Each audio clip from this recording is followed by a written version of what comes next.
Queridos, nós estamos aqui ao lado desta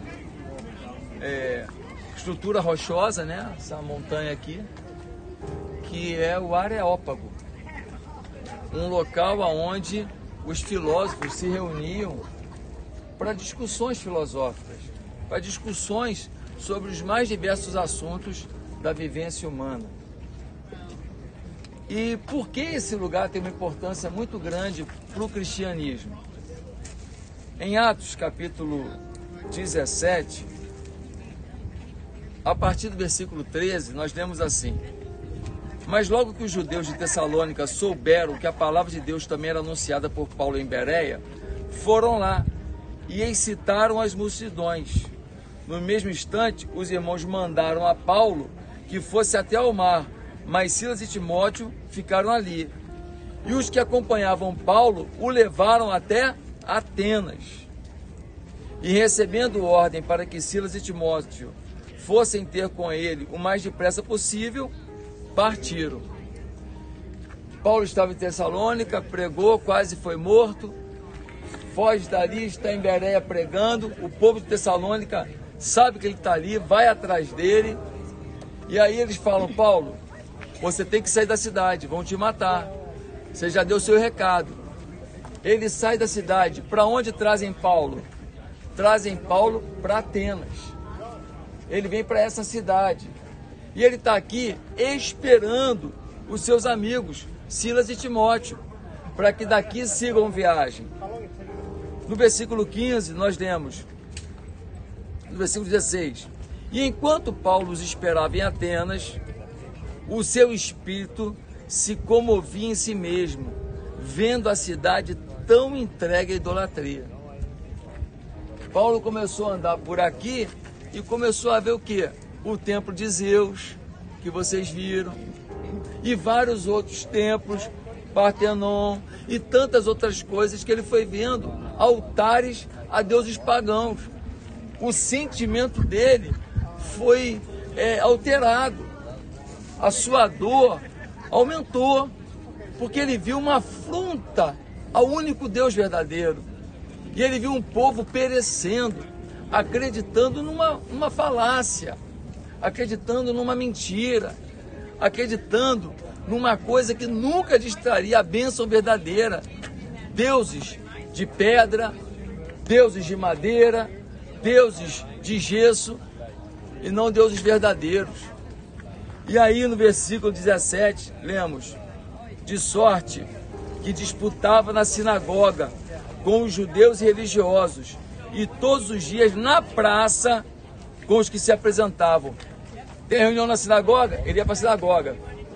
Falava do Deus verdadeiro para os judeus, apresentando Jesus como Messias. Acabava a reunião na sinagoga, ele ia para a praça, pregar a moda antiga. Quando eu era pequeno, a gente ia para a praça, abordava as pessoas, falando de Jesus. E alguns dos filósofos epicureus e estoicos contendiam com ele, e uns diziam: que quer dizer esse paroleiro? E outros: parece que é pregador de deuses estranhos, porque eles anunciavam a Jesus e a ressurreição. Os epicureus e os estoicos, um deles tem uma vocação para o emocional, tudo é a emoção. O outro tem uma vocação para o racional, tudo é razão. Hoje nós temos um racionalismo muito grande na sociedade, tem a ver com esses. E os que falam do emocional, qual era o foco deles? Que pelo prazer vale tudo. Será que nós temos epicureus e estoicos hoje? Será que vivemos numa sociedade que tem as mesmas filosofias daquela época? Nada mudou.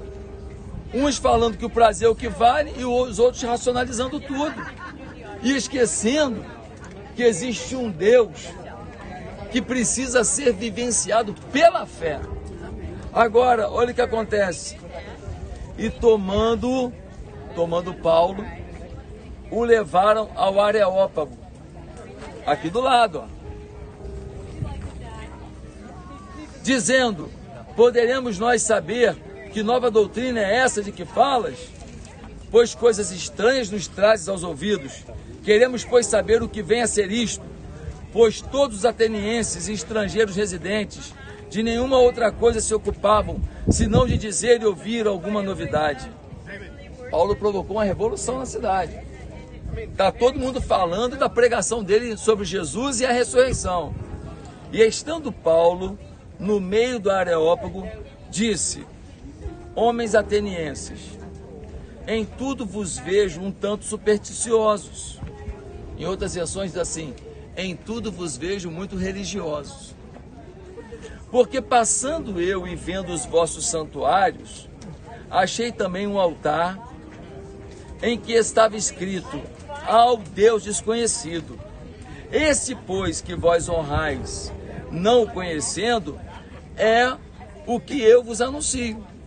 O Deus que fez o mundo e tudo que nele há, sendo Senhor do céu e da terra, não habita em templos feitos por mãos de homens, nem tampouco é servido por mãos de homens, como que necessitando de alguma coisa, pois ele mesmo é quem dá a todos a vida e a respiração e todas as coisas, e de um só sangue fez toda a geração dos homens, para habitar sobre toda a face da terra, determinando os tempos já dantes ordenados, e os limites da sua habitação, para que buscassem ao Senhor, se porventura tateando pudessem achar, ainda que não está longe de cada um de nós, porque nele vivemos e nos movemos e existimos, como também alguns dos vossos poetas disseram, pois somos também sua geração. Sendo nós, pois, geração de Deus, não havemos de cuidar que a divindade seja semelhante ao ouro, ou à prata, ou à pedra esculpida por artifício e imaginação de homens. Mas Deus, não tendo em conta os tempos da ignorância, anuncia agora a todos os homens em todo lugar que se arrependam, porquanto tem determinado um dia em que com justiça há de julgar o mundo por meio do homem que destinou, e disso deu certeza a todos, ressuscitando-o dentre os mortos. E como ouviram falar da ressurreição dos mortos, uns escarneciam e outros diziam: acerca disso te ouviremos outra vez. E assim Paulo saiu do meio deles. Todavia, chegando alguns homens a ele, creram, entre os quais foi Dionísio, Areopagita, uma mulher por nome Dâmaris, e com eles outros. Olha o que acontece. Ele está ali. O pessoal está falando: aê, tagarela, fala beça, hein? Está falando de quê? Ele fala assim: eu estava passando por aí e vi que vocês são muito religiosos. Vocês têm muitos credos, muitas superstições. Interessante, hein? Que legal. Ó, inclusive, eu vi que vocês têm um templo, um altar ao Deus desconhecido. Pois o Deus desconhecido é o que vos anuncio. Eu sei quem ele é. Quando ele fala isso, todo mundo para. Os filósofos falam: pô, o que esse cara tem a dizer? Por que havia um altar a um Deus desconhecido? Aqui em Atenas, anos antes, havia acontecido uma grande praga, uma Covid da vida, e muita gente morreu. E de repente, estancou aquela praga. E eles ficaram sem saber qual é o Deus. Eles achavam que é um Deus que tinha feito aquilo. Que Deus foi que nos abençoou, que acabou com a praga. Com medo desse Deus ficar chateado de não ser adorado, eles fazem um altar para o Deus desconhecido. Para que esse Deus: olha, a gente não sabia teu nome, mas estamos te adorando. Muito obrigado por ter resolvido o problema da praga. Quando Paulo fala: eu sei quem é um Deus desconhecido, para todo mundo para saber quem é. E aí ele fala do Deus que criou o céu, a terra, o mar, o homem e tudo que há na terra. E ele fala que esse homem, esse Deus, mandou um homem à terra. E ele veio para nos abençoar e nos orientar no caminho para o céu. Mas que um dia ele virá como julgador e vai julgar quem entregou ou não sua vida a Jesus, quem creu que ele ressuscitou dentre os mortos. Quando ele fala de ressurreição, alguns ficam irritados e começam a gritar: E aí ele sai do cenário daquela montanha e outros se convertem, entre eles pessoas nobres da cidade recebem a Cristo como Senhor e Salvador. Então nós vamos subir agora para um lugar que é X, um lugar onde Paulo pisou. Mais que isso, fez uma defesa da fé, fez apologia da fé, fez uma construção bíblica muito inteligente. Por quê? Porque ele partiu do cenário que ele tinha, tocou no coração dos atenienses, falando: vocês são religiosos, hein? Nossa, eu percebi isso. Somos mesmo. E aí ele apresenta uma dúvida para os caras. Eu vi o desconhecido. Querem saber quem é? Eu conheço.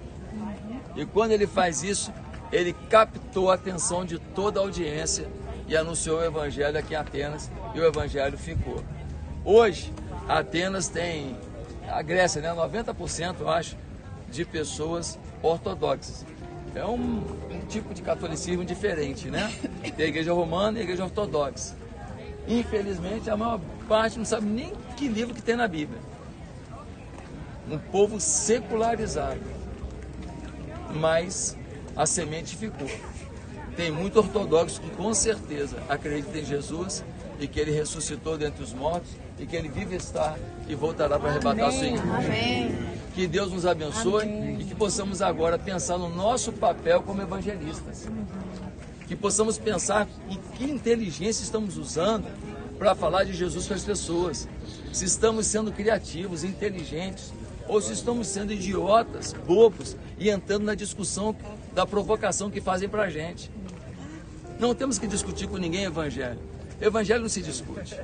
Evangelho se prega. Quando alguém quer discutir, a gente para. Querido, você ainda não entendeu, mas eu oro por você, que você é muito precioso e Deus te ama muito.